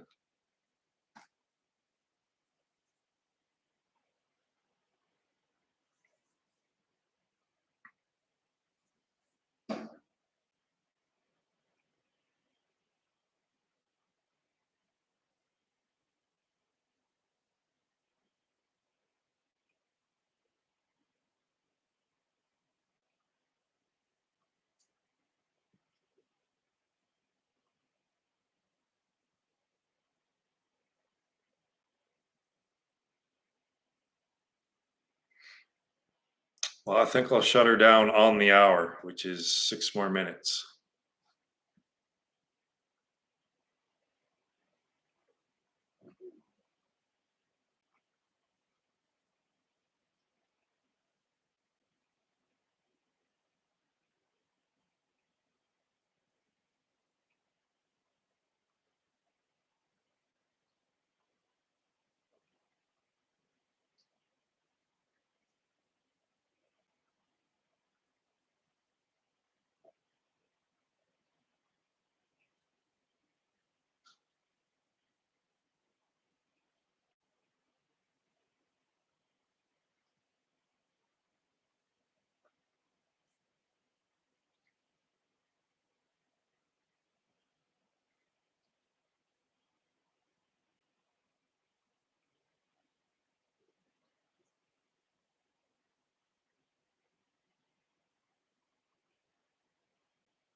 True that.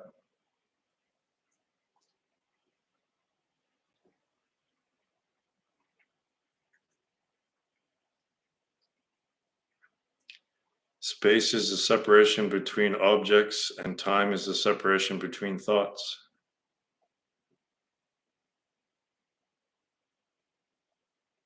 The money is just positive karma, just coming from, I believe, sharing this with the world. I like this is actually at a very deep level positively affecting human consciousness, and it's like passive income. I think it's just positive karma, and it's I realize that it's just making the dream a pleasant dream.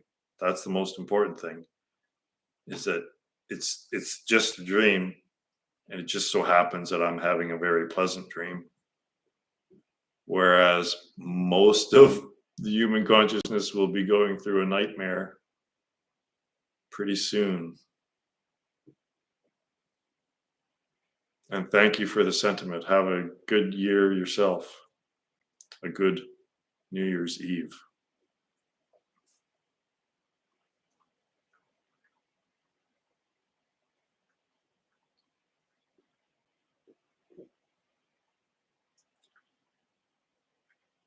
You guys that are here doing this, that are the first non-conceptualists, we might not really truly understand how important this is. I do. I recognize how important this is. It's it's it's a big deal, and it's really cool that you're here involved in this. No matter how crazy it sounds, it's it's a big deal. All of this, it's a really big deal.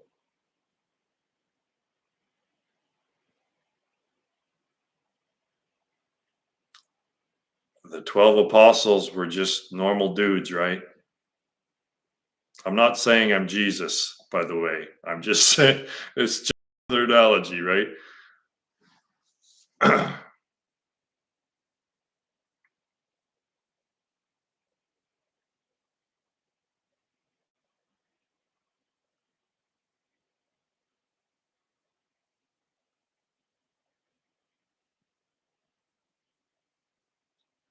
2024 is,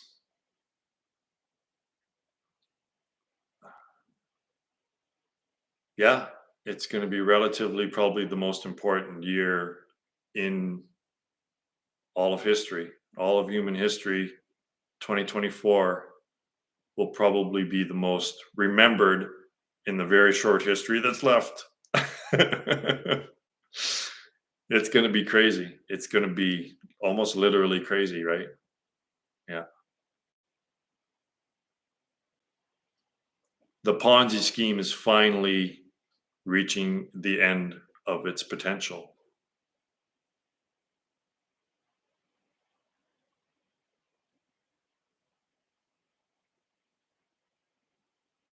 All right. Happy New Year.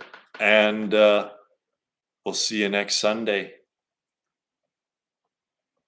Thanks for popping by. This was a good one. They're all good.